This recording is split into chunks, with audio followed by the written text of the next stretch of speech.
Cette vidéo est financée par les membres de la chaîne. Cliquez sur rejoindre pour soutenir mon travail et bénéficier de toutes les séances sans pub et de 20 hypnoses inédites. Je reviens début septembre. En attendant, vous pouvez découvrir mon nouveau podcast Empathie, précommandé si vous voulez mon livre Être zen, ça s'apprend avec 10 heures d'hypnose et un programme de 8 semaines anti-stress. Et vous pouvez même tester gratuitement une des hypnoses du bouquin. En attendant, bon été! C'est un petit peu bizarre quand je reçois un chercheur de thé de commencer par le pinard.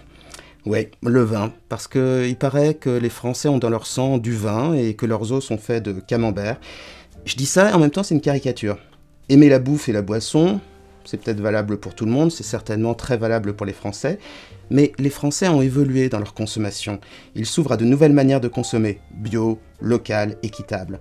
On veut manger mieux, on veut avoir un impact, les apports étrangers dans notre alimentation sont évidents, ensemencent notre art de vivre et vivifient notre tradition culinaire. Pourquoi commencer par ça ? Parce que la France n'est pas un pays de tradition du thé. Même si le thé est universel, son nom toujours dérivé de cha ou thé, le prouve, la religion, elle, n'est pas universelle, le vin non plus, la musique classique, même pas, mais le thé, lui, est universel. Alors, évidemment, à une époque, le summum du raffinement en France était de prendre du bon gros thé gunpowder qui tâche, avec, en plus, en mélangeant avec du lait, avec du citron. En fait, le plus souvent, on essayait d'être un petit peu anglais dans notre façon de consommer. Donc, on prenait un petit accent perché, on levait le petit doigt, et c'était tout l'exotisme que l'on mettait dans cette consommation. Mais ça, c'était avant l'arrivée de mon invité, avant l'arrivée de François-Xavier Delmas, car soyons honnêtes, c'est plus grâce à lui qu'aux géants du secteur du thé, dont les inventions tiennent plus du marketing que du goût, que l'on doit cette évolution et cet apport du thé dans nos pratiques quotidiennes. Voilà un homme qui a une passion. Il aurait pu vendre du thé à la bergamote aux 100 grammes ou au sachet à des vieilles dames, mais non, il le fonde avec d'autres actionnaires le Palais du thé, et il invente un métier, il devient chercheur de thé. Alors, ça ressemble beaucoup à une quête, tout ce que je suis en train de vous dire. C'est certainement une initiation, le voyage en est toujours un, se créer un métier, se découvrir une passion, utiliser ses talents, c'est toujours une quête, c'est toujours une passion. Alors, il a écrit des livres qui sont autant de références en la matière et dont on va pouvoir parler, des livres sur le thé, mais également un roman remarquable qui vient de sortir, qui entretient des correspondances entre la vie de son saint patron, François-Xavier et la sienne. Et il prend aussi des photos, et j'allais dire des photos de thé humanistes, où l'on voit à la fois sa passion des terroirs, de la nature, du thé et des hommes.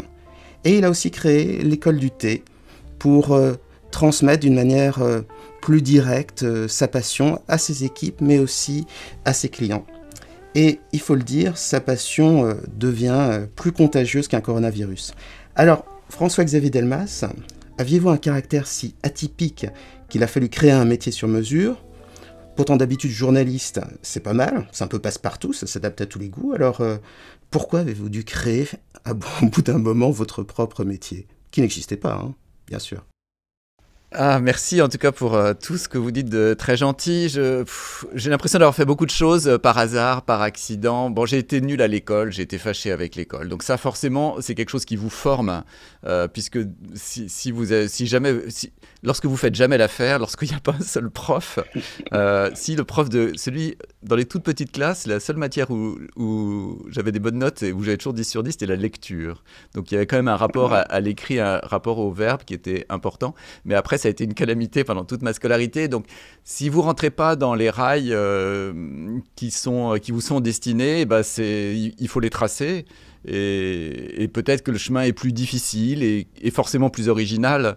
Et voilà, à partir du moment où je ne voulais pas être bon en classe, bon en fac, que j'avais envie d'être journaliste, mais l'idée de faire une école, de faire des études, c'était comme un pinceau épouvantable, quelque chose d'épouvantable. Et voilà, j'ai tracé ma route et peut-être je suis un peu fier, un peu orgueilleux aussi. Et je voulais montrer que j'étais capable. En fait, je pense que j'ai toujours voulu montrer que j'étais capable de quelque chose. Puisqu'on m'a toujours dit que j'étais bon à rien. Même physiquement, j'avais une grand-mère qui disait, parce qu'elle voulait qu'on grossisse et qu'on me nourrissait en pure perte, parce qu'en gros, ça ne servait à rien, puisque rien ne me profitait. Et du coup, ouais, alors d'où ça vient, le fait de vouloir être différent, de vouloir être original. Je sais pas être original pour être original, mais voilà, j'ai tracé ma voie, mon chemin, j'ai rencontré le thé, et le thé, ça m'a... J'ai pas eu du jour au lendemain une passion pour le thé. J'y connaissais pas grand-chose, et peu à peu, je me suis rendu compte que c'était quelque chose de merveilleux, que déjà les Français connaissaient rien au thé, et que le thé, ça pouvait...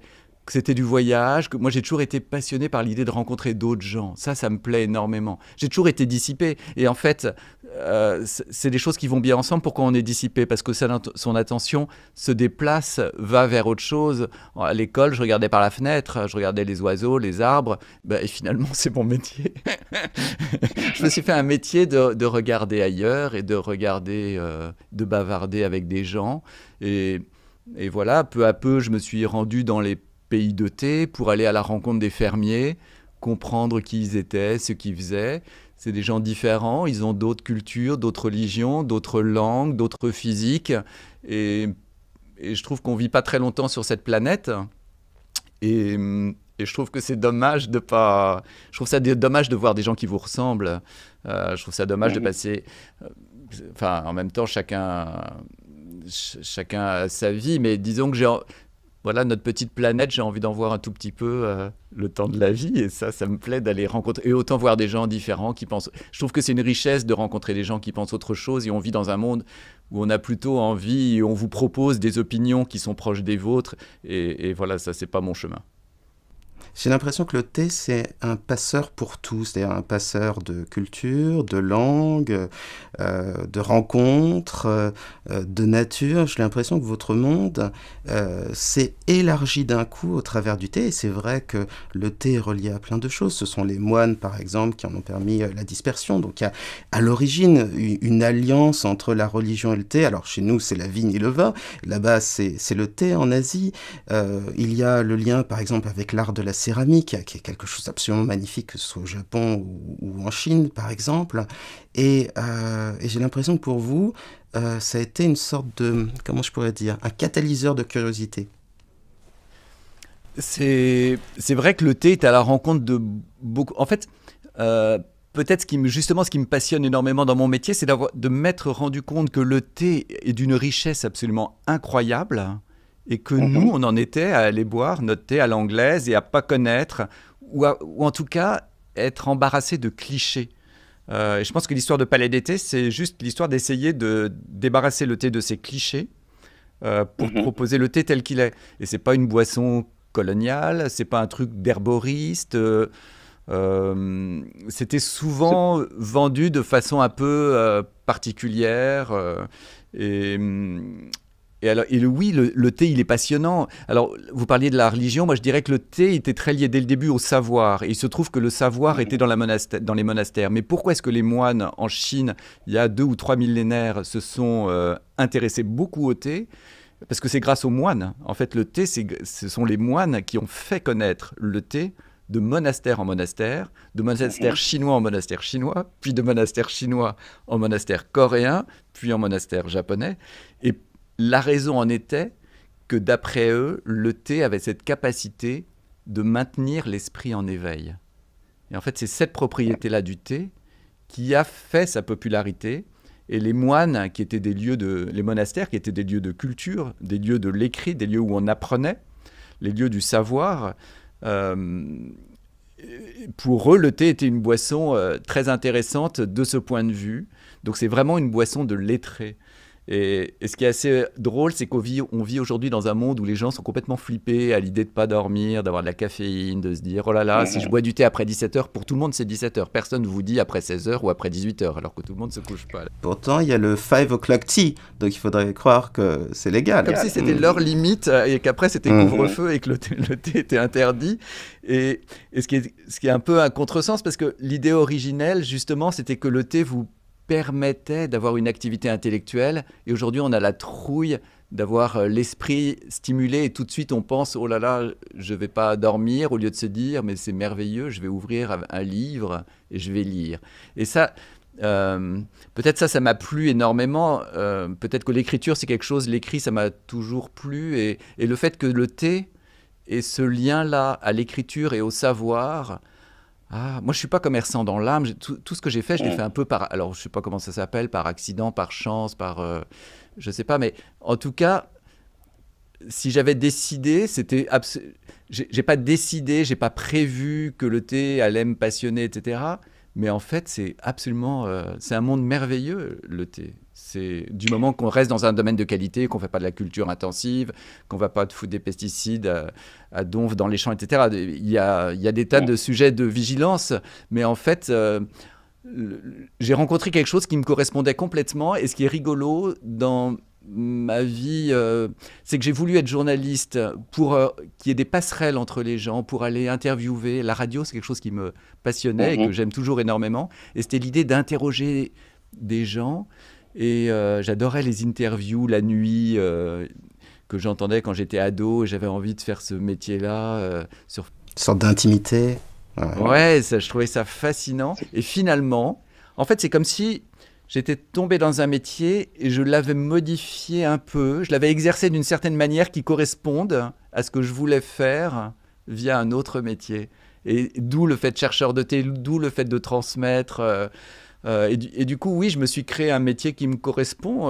Mais en soi, peut-être que vous trouvez ça étonnant, mais c'est merveilleux de se créer son métier. Alors, évidemment, si on veut être commandant de bord, on ne va pas se créer son métier, mais il se trouve que moi, il y avait une sorte de vide, puisque avec le thé, il y a une notion de vide. Le thé, il était inexistant en France, ou très peu existant, puisque il y a eu tellement longtemps des thés mauvais en France que les Français, ils sont un peu passés à côté de ça. Et du coup, aujourd'hui, c'est formidable parce qu'ils découvrent.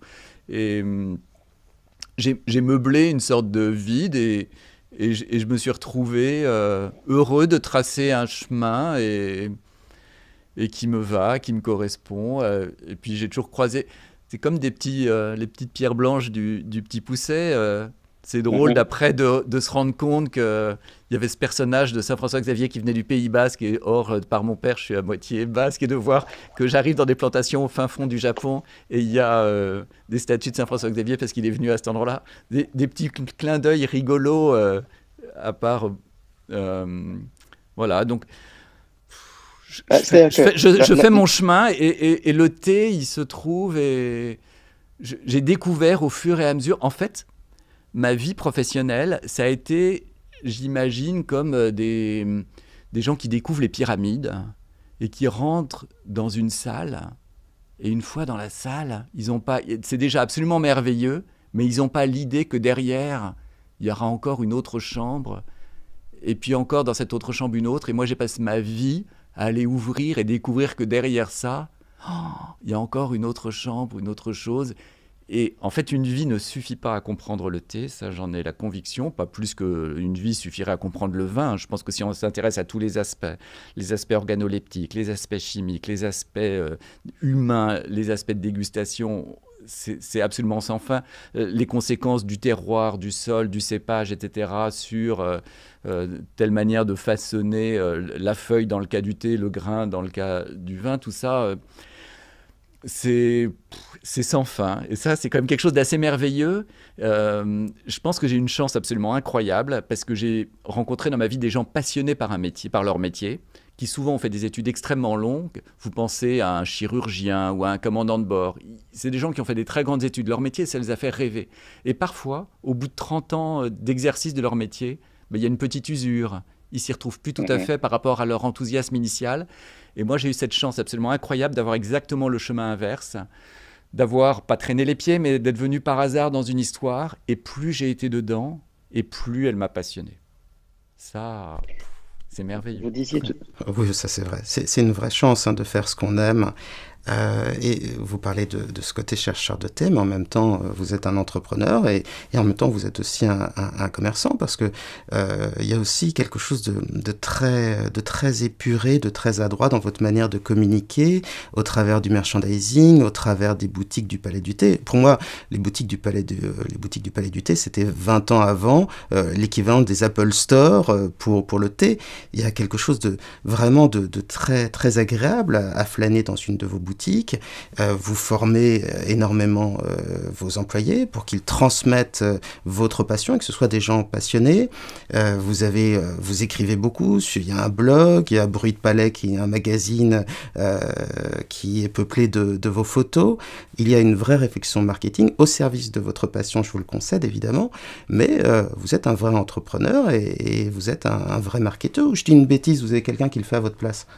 Ouais, alors le marketing, c'est pas ma passion et c'est un mot qui me fait complètement flipper. Mais alors que je sois commerçant, ça c'est une certitude et j'ai vraiment du plaisir à être dans une boutique. Je le fais pas beaucoup parce que vu que je passe déjà beaucoup de temps en Asie et un peu en Afrique, en tout cas c'est un endroit où je suis bien. Et les 3 premières années de Palais d'été, j'étais en boutique tout le temps et pour moi c'est un merveilleux souvenir. Alors peut-être que comme je suis à la fois, j'ai un sens commerçant, mais j'ai eu envie de quelque chose d'un peu différent. Moi, ce dont j'ai toujours eu envie, c'était qu'on se sente chez soi dans une boutique. Je pense qu'une boutique, un commerce de détail n'a de sens aujourd'hui dans le monde dans lequel on vit qu'à la condition que vous ayez un vrai accueil, une vraie compétence et un choix très important. Sinon, les gens, ils vont acheter ailleurs. Et moi, je suis hyper attaché au commerce de détail. J'ai envie qu'il y en ait dans les villes, mais il faut faire attention à ça. L'accueil, il doit être merveilleux. Les compétences, la connaissance, elle est essentielle. Et la qualité de ce qui est vendu dans le commerce est essentielle. Donc ça, ces 3 choses, on peut pas faire de compromis par rapport à ça. Et c'est un boulot de tous les jours. Moi, ce que je souhaite... Et puis, vous savez... Les premières années de Palais d'été, c'était quand même difficile. Personne ne nous attendait. Moi, mes rares potes qui avaient fait des écoles de commerce, ils étaient affligés au moment où j'ai créé Palais d'été. Affligés parce qu'il n'y avait pas d'études de marché, parce qu'il n'y avait pas de marché. Parce que le marché, il s'est créé. C'est-à-dire que vous ouvrez un Palais d'été quelque part, bah, vous avez des personnes qui habitent autour qui se disent « Ah bah tiens, ça alors, ça me fait plaisir d'y aller. » Mais vous auriez posé la question la veille, s'il y avait une boutique de thé, est-ce que vous iriez ? C'est pas dit qu'ils répondent. Du coup, moi, je ne sais pas si c'est marketing. Moi, je pense que c'est pas mal de bon sens et d'avoir envie. Du coup, comme les premières boutiques étaient très mal placées, parce que ça coûte cher et que je me suis débrouillé avec les moyens du bord, c'était dans des rues paumées. Et dans une rue paumée, quand vous avez un client, ben, il faut qu'il vous en amène un autre. Sinon, vous n'êtes pas bien parce qu'il va revenir dans 2 mois ou 3 mois. Et du coup, il y avait cette idée que l'expérience qu'il avait vécue en boutique, elle devait être absolument unique. Et un accueil remarquable et simplement pour qu'il en parle autour de lui. Et ça, c'est quelque chose qui reste de cette époque, et heureusement, qui est l'idée déjà, à l'époque, ça ne se faisait nulle part d'aller offrir une tasse de thé à quelqu'un qui rentrait dans une boutique. Les gens étaient extrêmement étonnés qu'à peine rentrés dans un palais d'été, on leur offre une tasse de thé. Et il y en a qui refusaient d'ailleurs parce qu'ils ne savaient pas si c'était gratuit ou pas. Il fallait dire est-ce que je peux vous offrir et non pas est-ce que vous voulez une tasse de thé. Et quand on disait qu'on peut vous offrir, on avait beaucoup plus de succès que est-ce que vous voulez une tasse de thé. Et ça, c'est un geste essentiel parce qu'en Asie, le thé, c'est quelque chose de tout simple. Offrir du thé, c'est juste... Le thé, c'est l'hospitalité, c'est une notion merveilleuse quand même. Alors en France, on n'est pas toujours très bon, je crois, pour l'hospitalité. Et raison de plus pour que dans un commerce, eh ben, on aille plus loin. Et pour moi, c'est quelque chose de fort, justement parce que, encore une fois, le fait d'avoir exercé mon métier un peu par hasard ou par accident, et puis je pense que je suis exigeant et je veux faire quelque chose de beau, quoi. Et aussi tout cet apprentissage. Pourquoi est-ce qu'il y a eu cette école du thé ? Pourquoi le blog ? C'est parce que tout ce que je sais sur le thé, ça m'a été difficile à apprendre. J'ai été le chercher dans des livres, j'ai été le chercher au contact des différents fermiers, des différents pays. C'est pas forcément très simple. Et ce qui n'a pas été simple à apprendre, mais j'ai envie de le transmettre. Et donc cette idée de transmission, elle est vraiment à la base de l'entreprise. C'est qu'au départ, je connaissais rien au thé, rien. La seule expérience que j'avais de thé, c'était chez une grand-mère, une tasse dans une jolie porcelaine anglaise. Et là, je me souviens parfaitement de la rondelle de citron sur la soucoupe. Et si on m'en avait servi, c'était pas pour moi, c'est parce qu'il y avait une invitée... un invité ou une invitée et que du coup j'avais droit aussi au thé, mais sinon il aurait été réservé à une grand-tante ou je ne sais qui venait ce jour-là chez cette grand-mère Et c'était le seul rapport au thé, c'était ça. C'était un service à thé qu'il fallait dépoussiérer parce qu'il n'avait pas servi depuis un mois et on allait... et le thé qui était à l'intérieur de la tasse n'avait aucune importance. C'était juste le rituel qui comptait. Et du coup, tout ce que j'ai pu apprendre sur le thé, bah ça, c'est génial de le transmettre. Et parce que aussi, le métier de marchand de thé, c'est un métier de caviste. Et du coup, c'était vraiment intéressant que vous commenciez par le vin, parce que je pense qu'il y a beaucoup de points communs entre le thé et le vin. Et je pense que mon métier de marchand de thé, c'est un métier de caviste. Et on a envie, moi, j'ai voulu faire des boutiques de thé comme des boutiques de cavistes, où il y a quelqu'un qui connaît son métier. C'est pas juste quelqu'un qui fait des ventes. C'est quelqu'un qui connaît son métier et qui va vous conseiller. Et qui se dit, tiens, si vous aimez ça, vous avez envie de ça et de ça, et bien maintenant, je vais vous faire découvrir telle ou telle chose pour vous faire aussi sortir de vos sentiers battus. Et ça, c'est un très beau métier. Et donc, il y a une notion un peu de grandir, de faire évoluer, de faire découvrir, cette notion de découverte. Et en fait, une des beautés de mon métier, c'est de faire découvrir aux consommateurs français ou d'autres pays ce que c'est que le thé, d'où il vient. Et ce qui est très rigolo, c'est que dès que je visite des fermes, le fermier pose plein de questions sur mais qui achète le thé, etc. Donc là, j'ai vraiment le sentiment d'être moi une sorte de passerelle vivante entre les deux univers, parce qu'en fait, les deux rêvent. Le fermier rêve de rencontrer les clients, et les clients, ils rêvent de comprendre comment est le fermier. Et ça aussi, c'est quelque chose de très fort pour Palais d'été, c'est que j'ai voulu ce lien direct. C'est-à-dire qu'au tout début, quand on ouvre une première boutique, on ne connaît évidemment pas de fermier. Donc à l'époque, il y avait un truc qui s'appelait les pages jaunes. Aujourd'hui, ça a disparu. C'est remplacé par Internet. Ça existe en application encore, mais sans perte de vitesse. Mais du coup, c'était le seul, c'était de consulter des pages et de voir et de chercher qui était importateur. Et en fait, ça n'a pas d'intérêt de travailler avec un importateur. L'intérêt, c'est de parler avec la personne qui manufacture, qui travaille de ses mains pour faire quelque chose. Cette personne-là, elle souhaite vous transmettre. Quelqu'un qui est un intermédiaire, il n'a aucun intérêt à vous transmettre quoi que ce soit. Il n'a aucun intérêt à ce que vous en sachiez davantage, parce que si vous en savez davantage, vous allez devenir exigeant. Alors que le fermier, le producteur, celui qui travaille la terre, lui, il a vraiment envie de vous apprendre et de vous transmettre ses connaissances.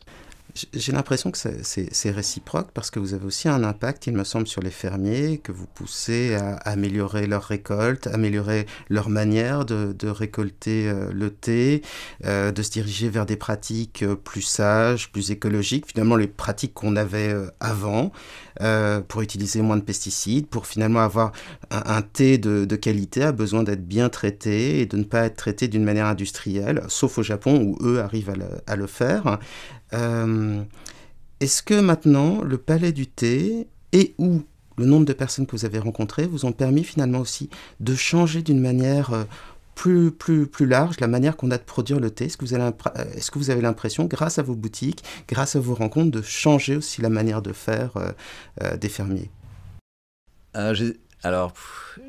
J'aimerais pouvoir... c'est un long chemin, je pense que oui, mais c'est à petite échelle parce que aujourd'hui, Palais d'été n'est pas un acteur gigantesque en termes de volume du marché du thé.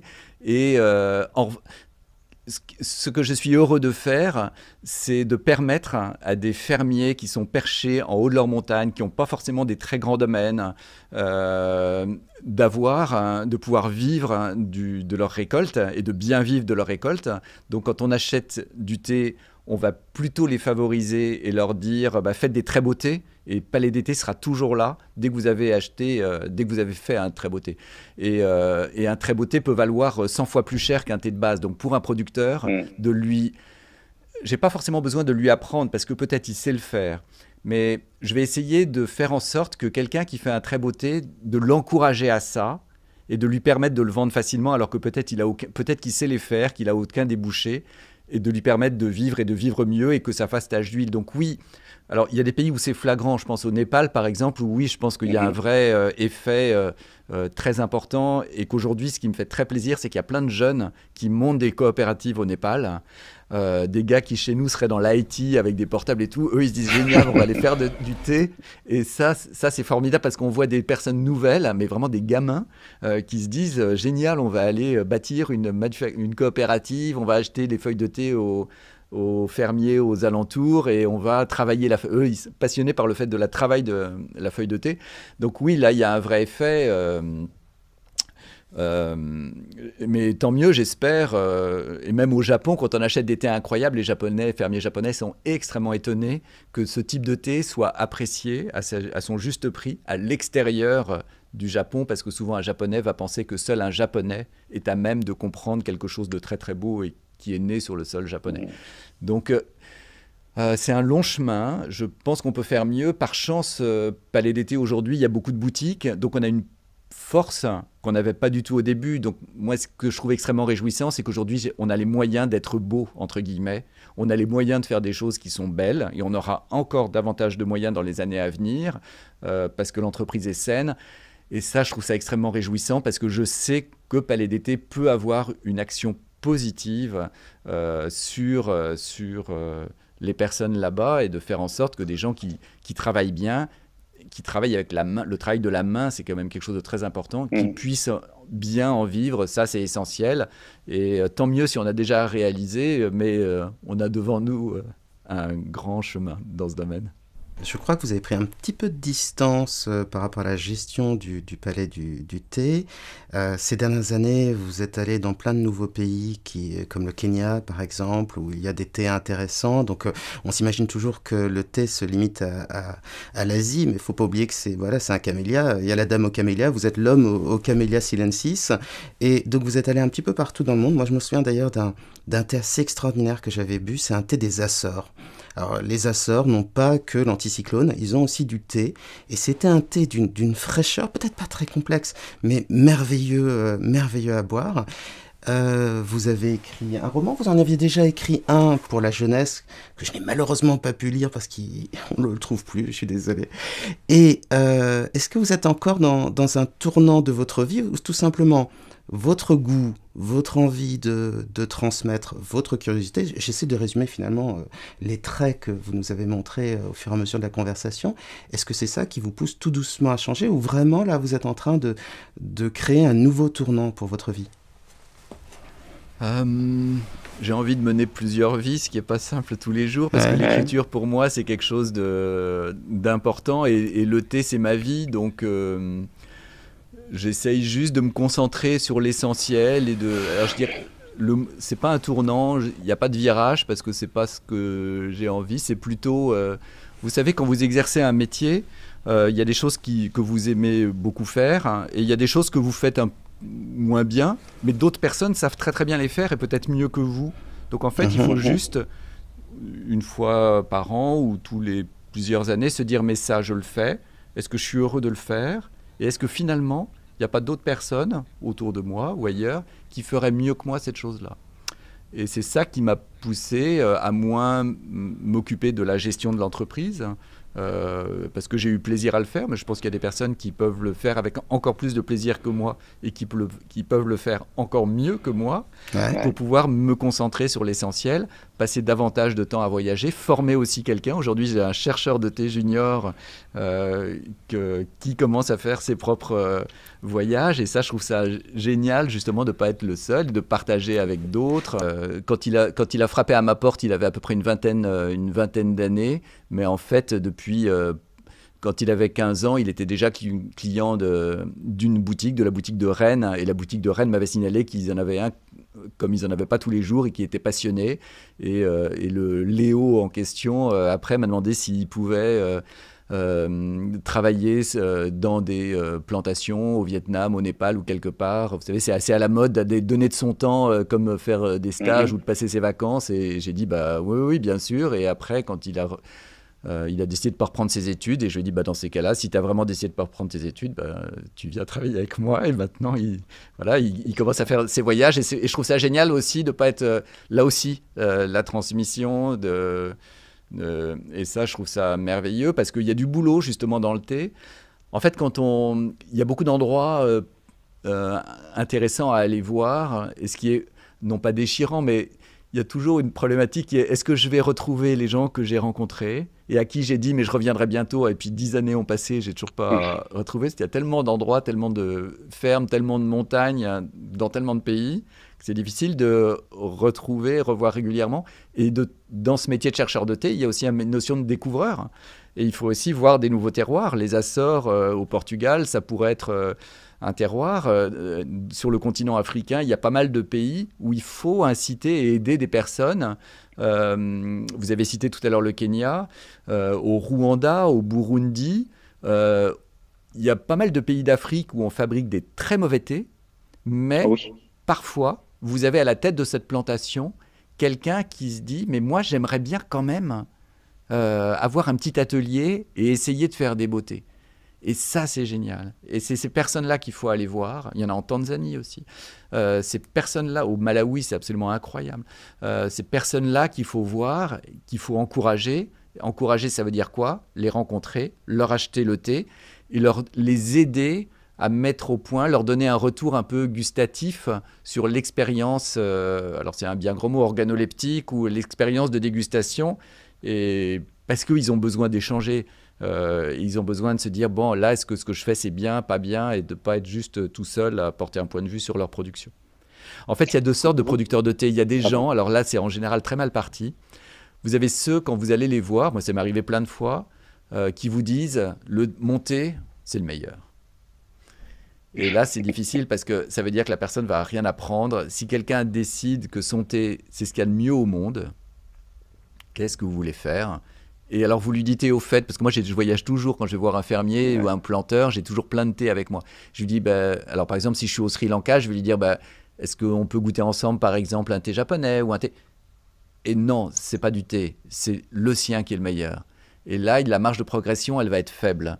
Et vous avez d'autres, il faut être avec un peu d'humilité, qui vont dire, alors ça sera quand je pense au Sri Lanka, à d'autres endroits où parfois au cours du même voyage, je suis tombé sur quelqu'un qui disait, moi je suis le meilleur.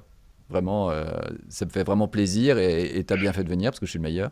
Et puis vous faites quelques kilomètres de plus et là vous avez quelqu'un qui vous dit, mais est-ce qu'on peut goûter de thé d'autres? Et même le soir, après le dîner, on va retourner à la factory, allumer les lumières et redéguster parce qu'il a la curiosité de voir et les autres, ils font quoi? Et ça, c'est génial. Dès qu'on commence à se dire, j'ai envie d'avoir la curiosité, et du coup, on va créer après. Et ça, c'est merveilleux. J'aime bien les coïncidences. Vous parliez tout à l'heure de Léo. Frère Léon, c'était un homme qui accompagnait Saint François. Alors, pas Saint François Xavier, mais Saint François, qui, lui, était doué de bilocation. Donc, comme la plupart des saints, il pouvait être à deux endroits différents. Vous avez écrit un livre sur Saint François Xavier, votre saint patron. C'est un vrai roman. Et je vous poserai pas des questions sur votre biographie parce que quand c'est marqué roman, pour moi c'est un roman, ça a été travaillé, ça a été transformé, donc il n'y a pas de questions sur la biographie, mais c'est un livre d'une extrême vérité, très touchant, très sensible, très bien écrit et qui fait un jeu de correspondance très intéressant entre la vie d'un saint et la découverte qu'a le narrateur de ce saint au travers de ses voyages et une sorte de parallèle avec sa vie. Alors je ne sais pas si c'est une hagiographie d'un côté, donc la vie d'un saint, et puis de l'autre côté la vie d'un pécheur comme on l'est tous finalement. Mais en tout cas, j'ai trouvé ça remarquablement intéressant et moi, j'ai un vrai goût pour tout ce qui est livre autour des saints parce que la légende dorée, c'est voilà, tout est dans le titre. C'est des contes, c'est multicolore. Il y a un Saint François, non, Le Pauvre d'Assise de Kazantzakis, c'est un livre absolument merveilleux. Et puis même récemment, j'ai eu l'occasion de lire un livre qui va sortir bientôt qui s'appelle La Fabrique des Saints de Gustin Morer, qui parle de la manière qu'on a eu de créer les saints tout au cours de l'histoire, parce que c'est un processus passionnant. Lui, ce qu'il dit, c'est que finalement, c'est une nécessité économique qui a poussé à la création des saints, c'est sa théorie. Mais malgré tout, la vie des saints, c'est passionnant, et ça donne comme ça une sorte de contrepoint sur votre vie. Non, pardon pour le lapsus, sur la vie du narrateur, vraiment, vraiment sensible. Vous aviez déjà fait un roman jeunesse. Qu'est-ce qui vous a poussé à passer le cap? Moi, en lisant votre blog, vos autres livres, je savais déjà que vous saviez très bien écrire, qu'il y avait de la graine d'écrivain ou même de poète. Ça ne m'étonnerait pas que vous sortiez un recueil de poèmes dans quelque temps. Poésie autour du thé, haïku français pour un voyageur curieux, la poésie du dilettante, je ne sais pas, quelque chose comme ça. Mais ça a dû malgré tout, j'imagine, être un cap fort pour vous. Qu'est-ce qui vous a poussé à écrire? Qu'est-ce qui vous a dit maintenant? T'arrêtes de faire des livres dans ce que tu sais déjà faire, là où tu te sens utile, et tu vas te lancer dans un roman, parce que c'est quand même un... Waouh, faut le faire. Alors, peut-être parce que déjà je suis passionné de littérature et que je lis énormément. Je lis beaucoup d'autofiction, même si je lis aussi beaucoup de classiques. J'adore lire des Marcel Aimé, vraiment j'adore lire des livres qui sont bien écrits, donc je suis hypersensible à ça. J'aime beaucoup le jeu qu'il y a entre le je et le pas-je, justement. Je trouve ça très intéressant. Il y a beaucoup de gens qui critiquent l'autofiction parce qu'en gros, c'est un écrivain qui se raconte. Mais j'ai trouvé que c'était un jeu. Alors, je me suis peut-être pas rendu compte, que j'ai mis des années à l'écrire. Je me suis peut-être pas rendu compte que je m'embarquais dans une histoire comme ça incroyable. Mais en plus, alors j'ai eu une éducation religieuse. Je sais pas si j'ai tout retenu et tout fait comme il fallait. Et justement, c'est ça.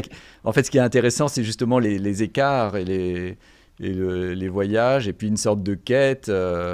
Sans doute, j'étais pas celui qui a fait ce qu'on aurait voulu qu'il fasse, hein, donc je n'ai pas fait ce qu'on attendait de moi. Et du coup, ça nourrit certainement aussi des choses qu'on peut avoir à dire. Et si l'écriture est votre moyen de communication le plus aisé, c'est assez logique que ça sorte de cette manière-là.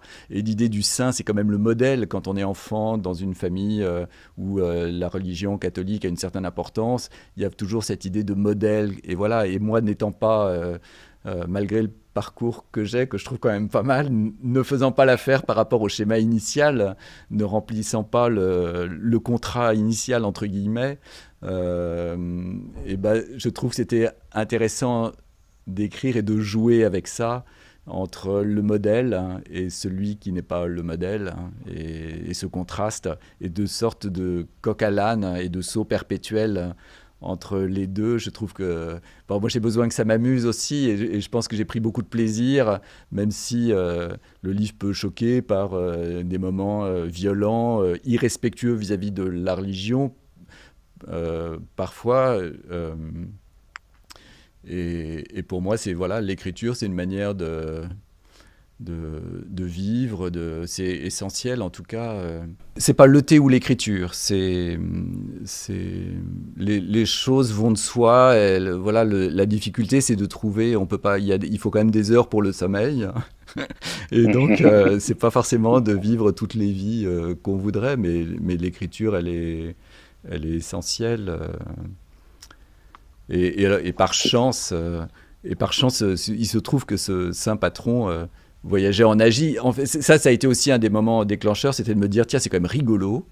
C'est quand même marrant que dans 4 coins de l'Asie, il y a eu un François-Xavier qui soit passé. Et du coup, ça a été un peu une des choses, un déclencheur. Et j'ai cherché après quelle histoire bâtir autour de ça. Ça s'appelle Ma vie de saint. Et c'est un roman remarquable. Vous croyez aux signes ? Alors, je suis pas forcément superstitieux, je suis pas forcément athée non plus, mais j'aime bien en fait la chose religieuse, mais je suis pas vraiment croyant. Mais j'aime bien la fantaisie des choses. Donc, si je vois un nuage en forme de quelque chose, je me dirais c'est amusant, mais en tout cas, les pays qui m'ont le plus marqué en termes de religion, c'est certainement toute la zone de l'Himalaya.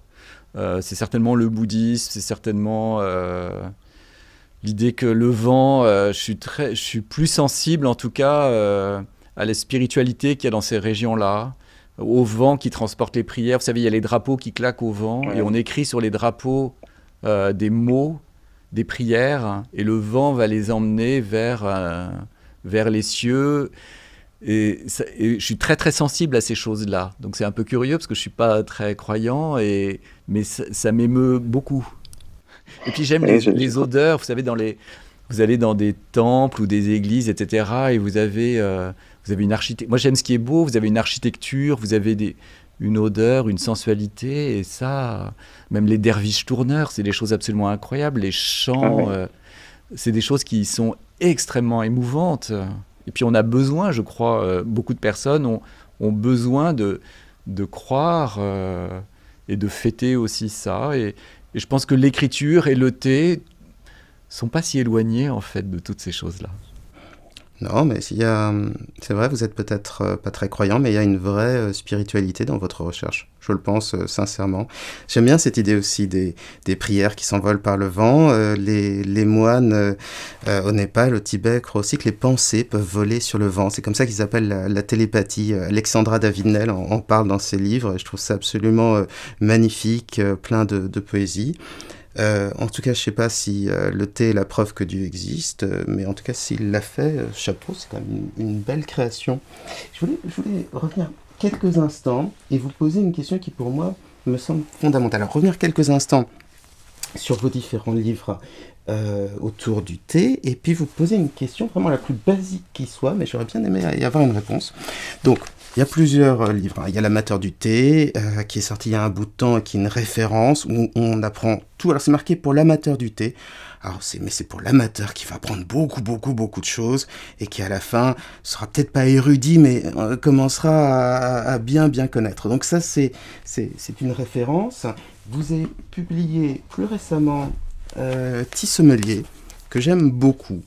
Moi, quand j'étais gamin, j'adorais les illustrations de Dérolle, où c'est ce qu'on retrouvait en classe. C'est des livres, c'est des sortes de posters avec des images qui vous apprennent tout sur le vin, le lait, comment ça peut être utilisé. Et ici, on retrouve un petit peu cette idée, c'est-à-dire que c'est le dessin qui fait passer l'information. Et donc, pour ceux qui ont envie d'aller vers le thé avec facilité, plaisir, avec un vrai côté ludique et pourtant toujours la même exigence, c'est vraiment... Alors moi j'ai trouvé que c'était quelque chose en termes d'édition absolument remarquable. C'est-à-dire qu'il y a non seulement l'écriture, il y a l'illustration, mais le principe d'édition et l'unité que ça crée, j'ai trouvé ça vraiment très bien. D'ailleurs c'est traduit je crois en langue anglaise aussi.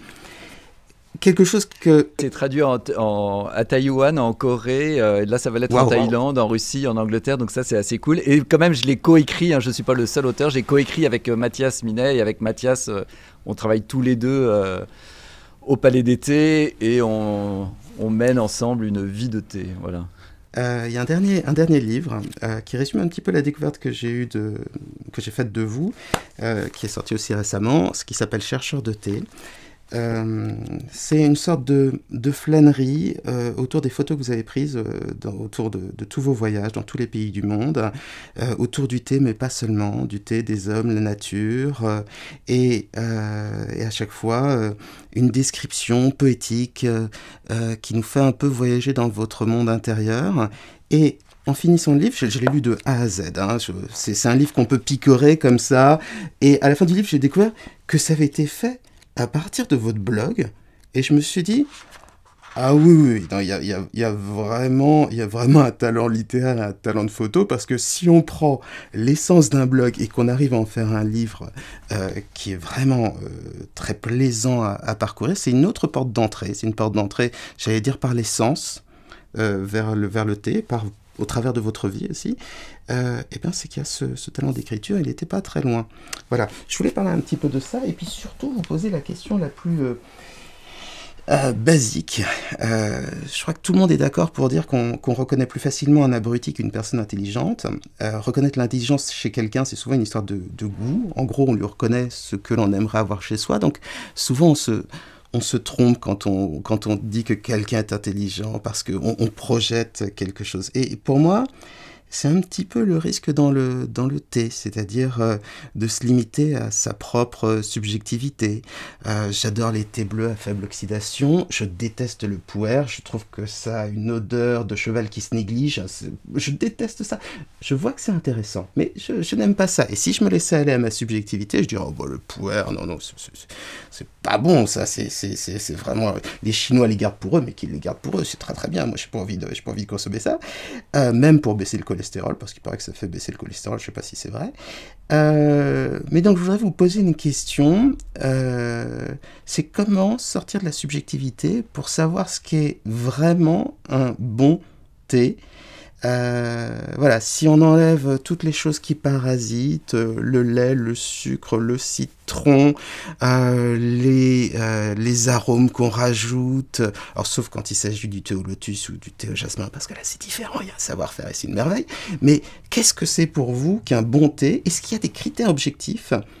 Ou est-ce que c'est juste votre goût, je ne crois pas, votre goût que vous exprimez et vous transmettez votre subjectivité à vos clients qui deviennent des mini François Xavier qui aiment les mêmes thés que vous? Alors ça, j'espère surtout pas. Et pour moi, c'est un vrai sujet que j'ai avec beaucoup de fermiers qui ont tendance à me dire, dis-moi le thé que tu souhaites pour que je le fasse et quel est ton goût et je vais fabriquer le thé correspondant. Et à chaque fois, je dis non.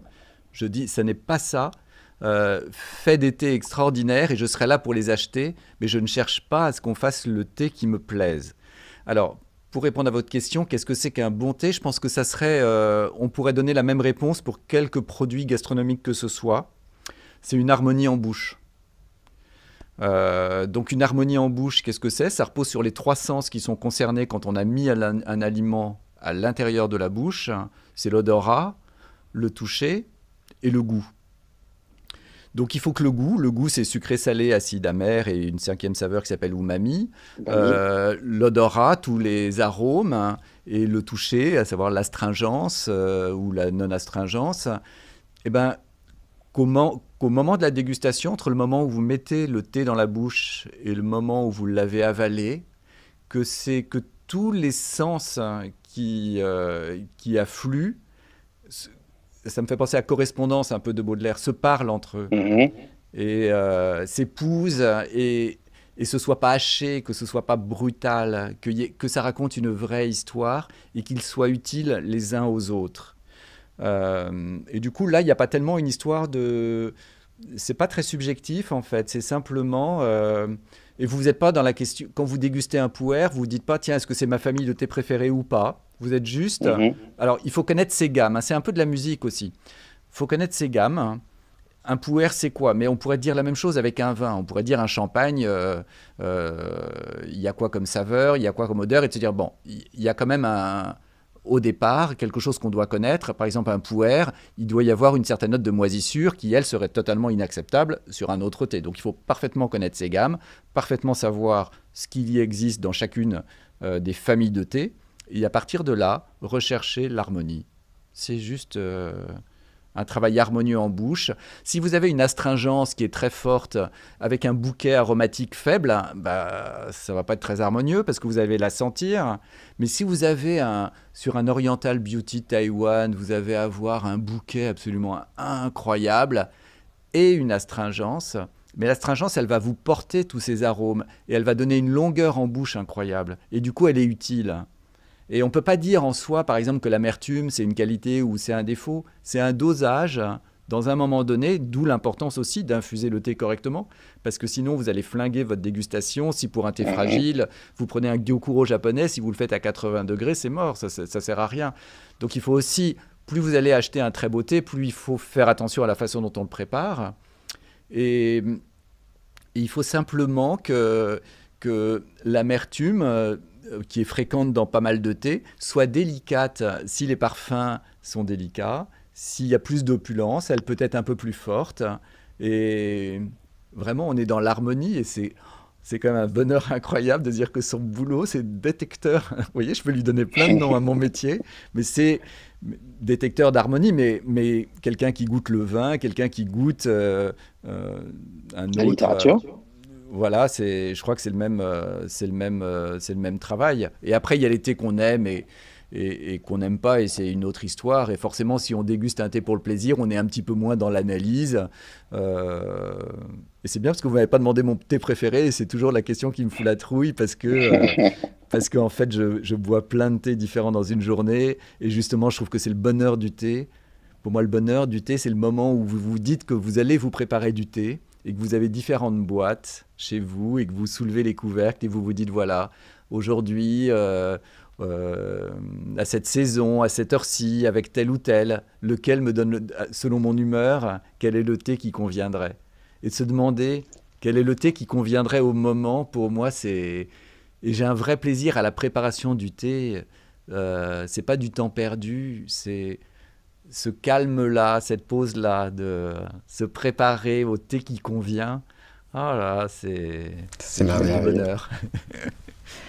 Je pourrais résumer en disant que finalement, un bon thé, c'est une multiplicité qui donne une harmonie unique, une multiplicité, il y en a dans votre vie, une multiplicité de vie, de goût, de passion, mais ça donne une harmonie unique et surtout, ça donne une passion qui est vraiment hautement transmissible.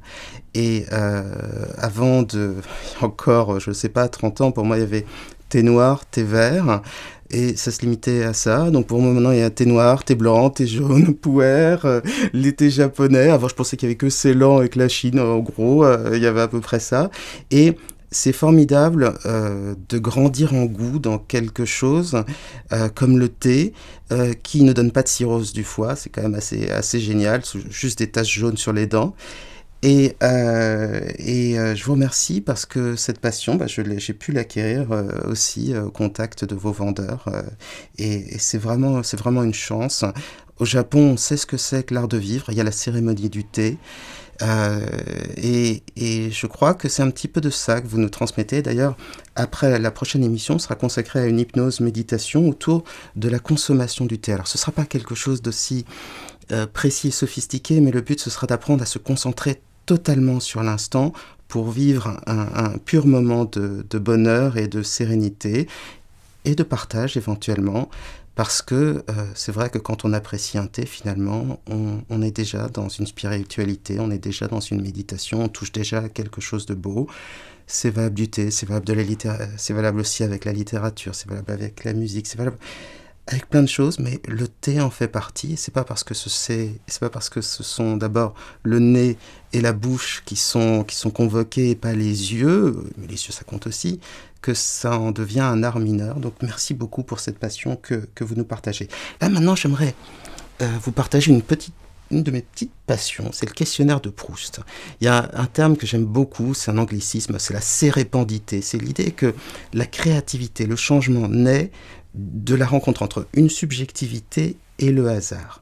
Eh bien, dans les entretiens, dans les interviews, le questionnaire de Proust, c'est un petit peu ça. C'est vous poser des questions décalées pour vous surprendre et pour avoir une réponse forcément très courte, parce que sinon c'est pas amusant, et décalée, parce que finalement c'est en faisant un pas de côté et en s'arrêtant qu'on commence à connaître vraiment un paysage, qu'on commence à apprécier un thé, qu'on commence à apprécier une personnalité. Alors ma première question, c'est: si la réincarnation existe, quelle a été votre dernière vie ?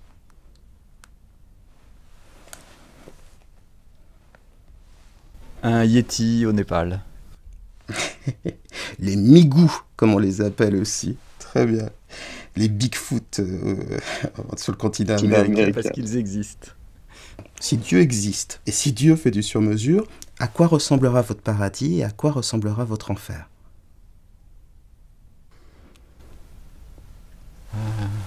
Le paradis... Pour moi, le paradis, c'est drôle, le mot que j'associe tout de suite à paradis, c'est le mot île, parce que j'aime énormément les îles. Alors, c'est une île, en tout cas, je ne sais pas ce que c'est, mais c'est une île. Et l'enfer, j'allais dire le mot café, mais c'est vraiment ridicule, parce que c'est stupide d'aller voilà, c'est de me faire bouillir dans une marmite de café.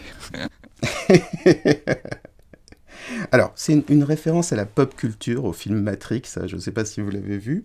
L'idée dans le film Matrix, c'est qu'on est dans un monde virtuel, qui est programmé autour de nous. Et ma question, c'est, si on est vraiment dans la matrice, qu'est-ce que vous changeriez à ce monde, à sa programmation ?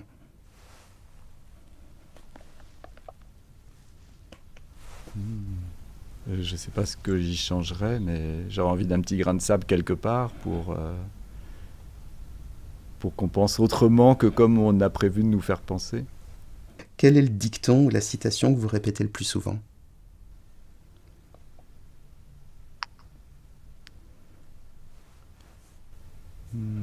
J'aime beaucoup, je ne sais pas si c'est un dicton, une citation, un mot, et ça me fait penser à ce que vous disiez tout à l'heure. Le fait que le thé soit attaché à un moment, il y a cette phrase japonaise, Ichigo, Ichie, ce moment-là, le moment que nous vivons, cet instant n'existe qu'une seule fois. Ichigo, Ichie. C'est très joli. L'impermanence donne du prix à chaque instant. Quel est le plus grand de vos petits plaisirs coupables? Est-ce que vous buvez du coca de temps en temps? Je vous taquine. Ça peut m'arriver de le faire, mais pour des raisons dans ces cas-là autres.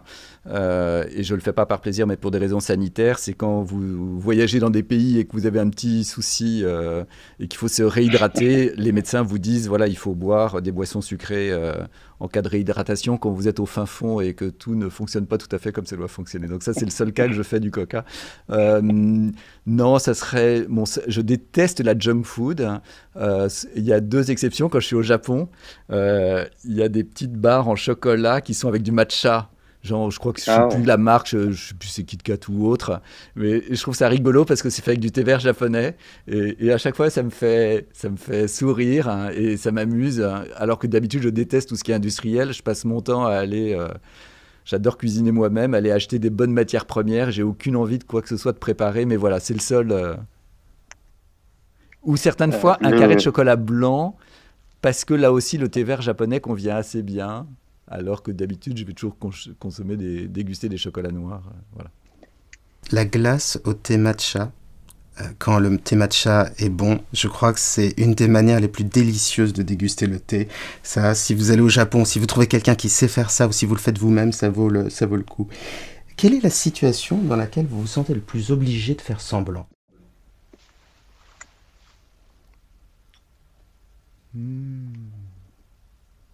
Alors j'aime pas du tout faire semblant. Alors ça peut être un bonheur de faire semblant.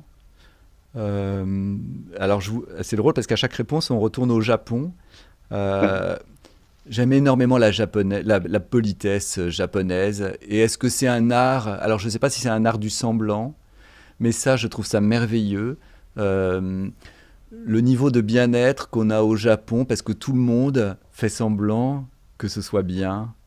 Et ils font tellement semblant qu'en fait on ne sait plus faire la différence entre quelqu'un qui vous accueille, vous arrivez à un endroit et quelqu'un vous accueille d'une façon incroyable et en fait la personne fait peut-être juste son travail et du coup c'est un pays où ça me donne envie et moi aussi j'ai envie de répondre de la même manière et c'est un bonheur de faire semblant. Merci beaucoup. Et merci à vous et merci à toutes celles et ceux qui récoltent le thé pour nous.